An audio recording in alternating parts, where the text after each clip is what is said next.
Hey, Henry, Mark Meckler. Hey, there he is. How are you? I'm doing great. We were talking about you earlier. You got done with Fox News. I understand that, hey, we're a little Bozeman here. I know we're a humble studio. We're honored to have you on the phone here.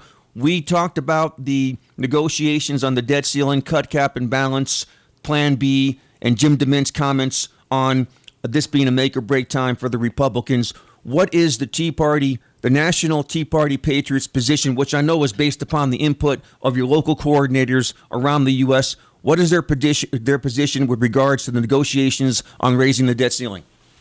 Well, and Henry, I agree. I want to emphasize that it really is what the local coordinators think and what members on the ground think. People give us their input at facebook.com/Tea Party Patriots, or they can go to our website at teapartypatriots.org. But what we're seeing all across the country is everybody still has the same position they've had since January. The vast majority of Tea Partiers say, do not raise the debt limit. With all these plans floating around, Henry, the only real plan we have for cutting spending, the only real plan we have for getting debt and deficit under control is to cut up the credit card, to do something that actually forces these guys to stop spending. The Gang of Six plan is just smoke and mirrors. There actually isn't even a real plan. It raises taxes, which nobody is for right now, and it's really a revenue-generating mechanism. That's the only part that we know for sure. Then there's some promised smoke and mirrors cuts in the future. We know what happens, right? They know how to raise taxes. They never know how to cut. So really the only way we're going to force them to cut is by holding strong on the debt limit. All right, excellent. Now, really, the Gang of Six is -1, and that's Tom Coburn, who opted out months ago. He's got his own plan to cut $9 trillion over a course of time, but he's closing the loophole, he says, in some of these tax incentive programs. What is your opinion? What's the Tea Party Patriots' opinion about Tom Coburn's plan? I'm directly in touch with Tom's chief of staff. I like Tom. I think he's one of the best guys in Congress. He always does what he believes is right. I mean, we don't necessarily always see eye to eye, but you can know that Tom is not in the pocket of any special interest. He's not being influenced by anybody but his own conscience. So what he's really got, the $9 trillion plan, isn't even really a plan. And I don't mean that derogatorily. This is from his communications director. It's a list of things that we can get out there and cut. And that $9 trillion comes from what will result from those cuts. So it's not so much a plan as a smorgasbord of offensive, abusive programs that can be eliminated by the federal government immediately. I'm in support of eliminating all of them. All right, that's excellent. Now, he said that he's not just asking other states around the union to suffer losses by these cuts. He also handed out a stack of papers with listing all the cuts that he'd want to make in his own home state of Oklahoma, showing that the man is going to walk the talk and pay the price himself. I've met with him only one time, and I was really impressed. And one of the things that impressed me most is he is term limited by his own choice. He's a practicing physician. His family's back in Oklahoma. He's not a D.C. insider. He doesn't have any desire to have a career in D.C.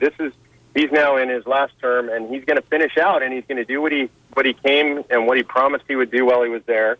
And he doesn't care what it costs him politically because he's not a career politician. We need a lot more men like Tom Coburn in the Senate.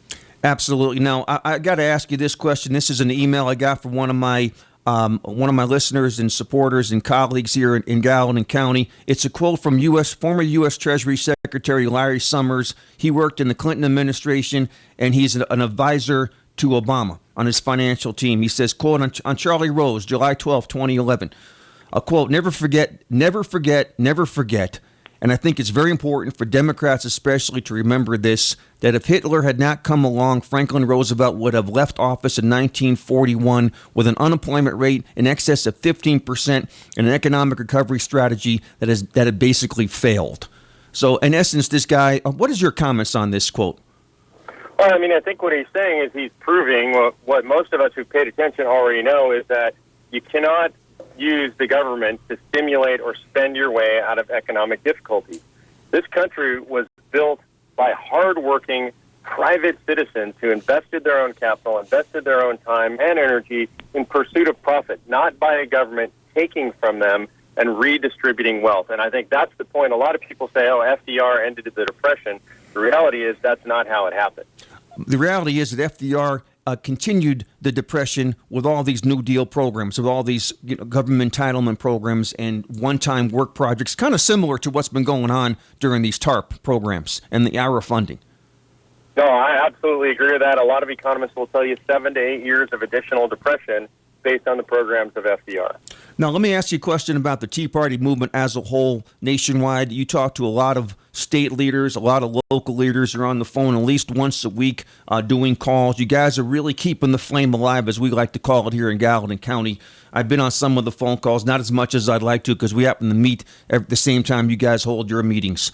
But what's the general mood out there? Because over here in the state of Montana, we're very strong here in Gallatin County. We have strong pockets around the state, but we've noted that the numbers at our events have decreased.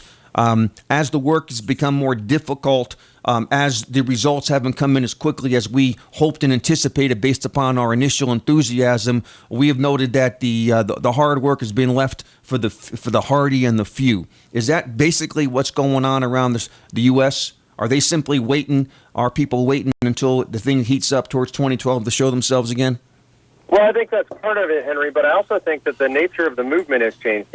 Rallies and protests were the way the movement got started, and it's gone through natural phases. We went through a natural rally and protest phase, and as with everything in this movement, it's developed organically. Then we went into an electoral phase because we were in 2010, and we were facing elections.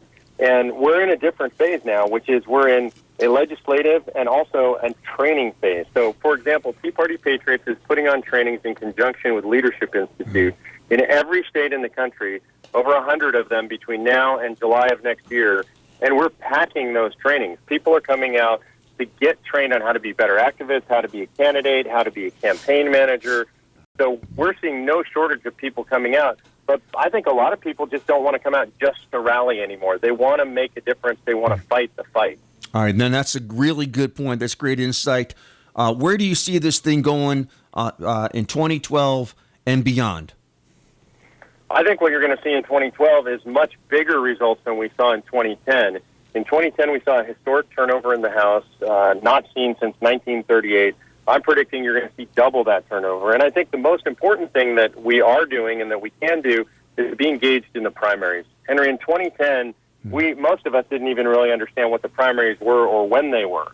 And in 2012, we all know local Tea Parties are engaged in the primaries already. They're vetting candidates. They're putting up their own candidates. So I think what you're going to see is tremendous turnover of incumbents in the primaries. An astounding statistic, in 2010, the number of incumbents who lost in their primaries in the House. Now, remember, 435 people run. Everybody in the House runs. Only 4 incumbents lost their seats in the primary. And that seems impossible, but that's the real number, and that was up 25% from the average of 3. Actually, God does a much better job of culling Congress. More incumbents die in office than lose their seats in their primaries. Unbelievable. Mark, thank you so much for joining us here this morning. We welcome you back to Montana anytime. Just let us know when you're coming. We'll graciously host you over here. And keep up the good work at the Tea Party Patriots. For more information, people can log on to teapartypatriots.org. I can guarantee you they'll give you up-to-date, great, insightful, heartfelt information on what is happening and what you can do to make a change. Thank you so much, Mark. Thank you, Henry. All right, Mark, I think that basically wraps it up for this week's show. We'll be back again next Thursday. And stay tuned. Again, before you sign off, before you go back to your work or whatever you're doing, I want you to call Senator Baucus and Senator Tester's office. 202-224-2131 is the Capitol switchboard number, and give them a piece of your mind. Tell them this. Tell them to vote yes for cut, cap, and balance. Tell them you've had enough.